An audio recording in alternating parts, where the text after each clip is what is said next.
Hey, this is Ryan LeStrange. I am here with recording artist, revivalist, minister Jake Hamilton. Jake, your music is so known for kind of a raw and different sound. I know you just got a new album out and you intentionally created a different experience, different sound. What's happening right now in prophetic music, you think?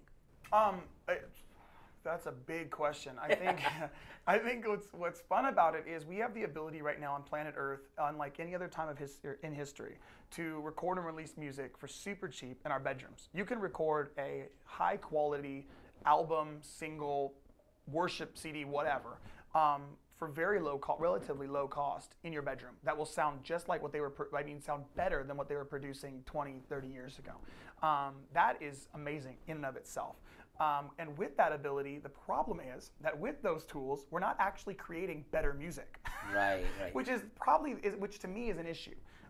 We're auto-tuning and perfecting and we're trying to tell a dying world, we're trying to tell this hurting people, come broken, come hurting, come dying, and run into the arms of Jesus. Yet everything we do in front of everyone is perfect and glossy and done exactly right, with every chord in the right place. Every transition is perfect and flawless. The lights are amazing. The sound is impeccable, you know what I mean? And then we're like, but come imperfect as you are, you know? And it's like, we have this competing message where we're like, come broken, but I will not be vulnerable enough to show you my brokenness. And I think what's happening sort of in prophetic worship and sort of even just music in general that we're able to produce right now is that I think there's sort of this resurgence of, I think Morningstar had it years ago, definitely the Jesus people had it, like where they were just like, record it as it is, let's just go for it, and they're just sing four chord, give me four chord, you know, what did Bob Dylan say, give me four chords in the truth and I'll change the world, you know? And it's like that's happening again, you know what I mean? Where it's like this folk movement that was birthed in New York, and they would just get together, and they used to refer to it as like America's campfire. They'd get around the campfire and they'd just sing the songs of a nation, and they'd sing the songs of truth, and you know what their truth was, and they just would just go for it. It was super raw. I mean, can you imagine Jimi Hendrix shows up to an anti-American festival called Woodstock, and the most remembered portion of the entire weekend is Jimi Hendrix playing the national anthem. That's prophecy. Do you know what I'm saying? It's raw and it's just gritty and it is what it is.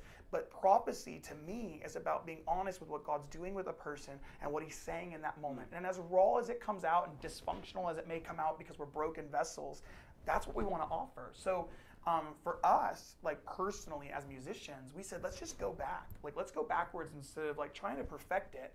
Let's just get in our room and record. So our new album, Saved, is 240 years of freedom songs from Amazing Grace all the way to Bob Dylan. And we basically went to the studio for 3 days and recorded 15 tracks. And so instead of perfecting it and doing the overdubs and go, oh, that guitar part wasn't right, or that solo was a little off, or what about the drum part on this?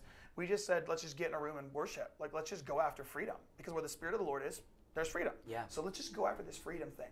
And especially because the Lord talked to us about the fact that these songs were birthed out of slavery, out of bondage. And the problem is this generation isn't singing freedom songs because they don't even recognize the bondage they're in.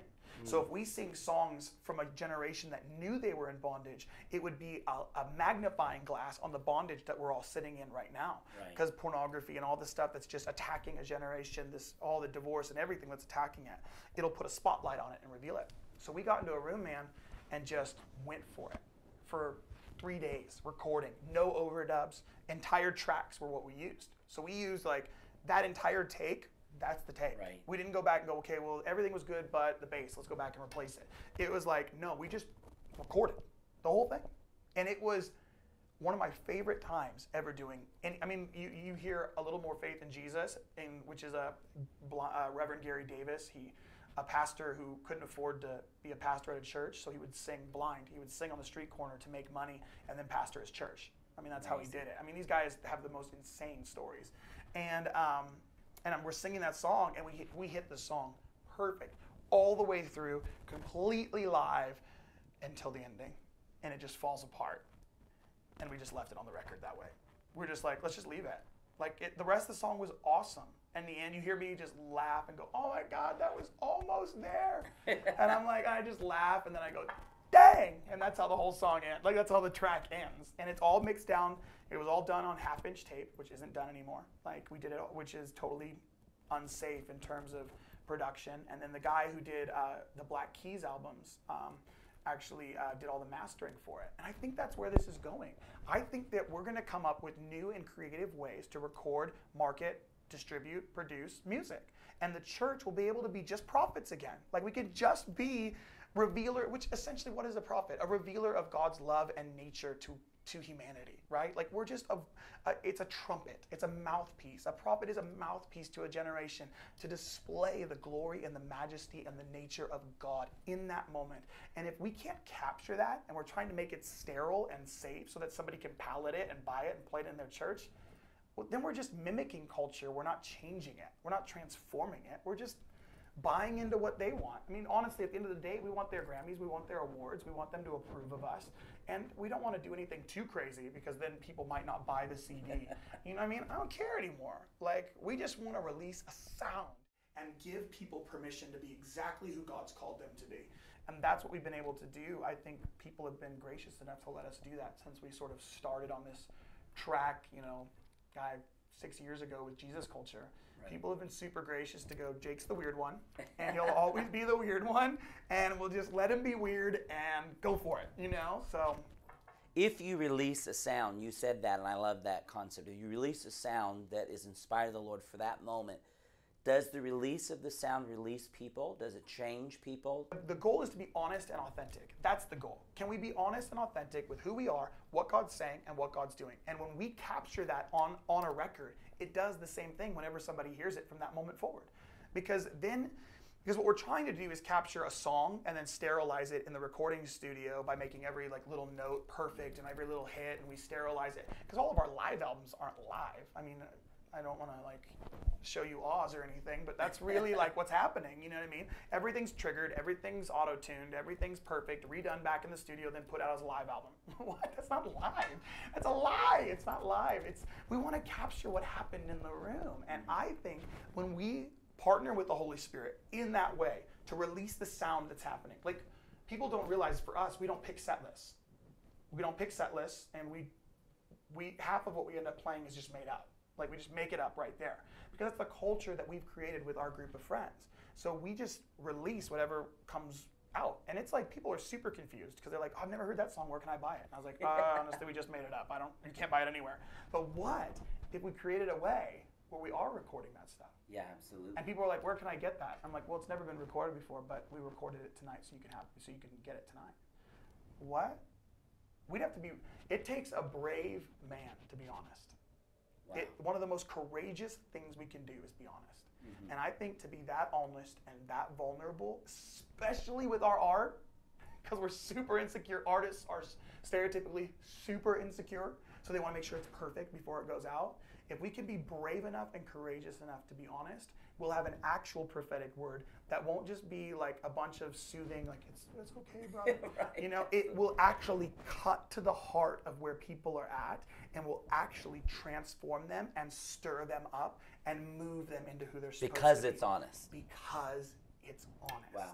It's not filtered. That we're trying to filter prophetic words. Absolutely. We're trying to filter this stuff okay, what are people going to think of us?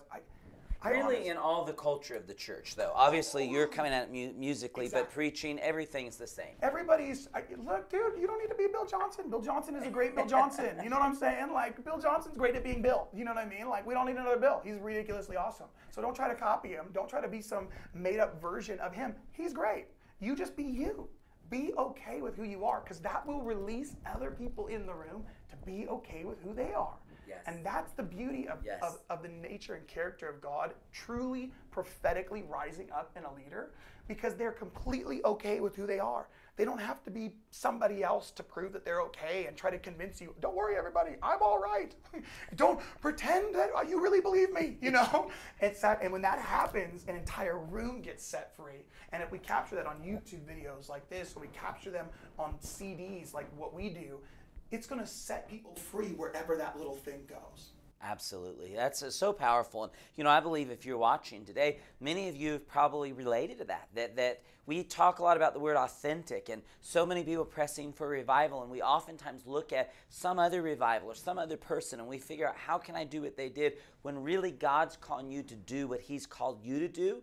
He's equipped you for it. He has gifted you for it, and you've got to run after it. So I really hope the things Jake is sharing with you today, whether you're a musician, whether you are a minister, whether you're a person who just wants to pray and love God, that's equally important, that you are released to be honestly and authentically you. I believe that's the word of the Lord for you, and I hope that you receive it today. God bless you.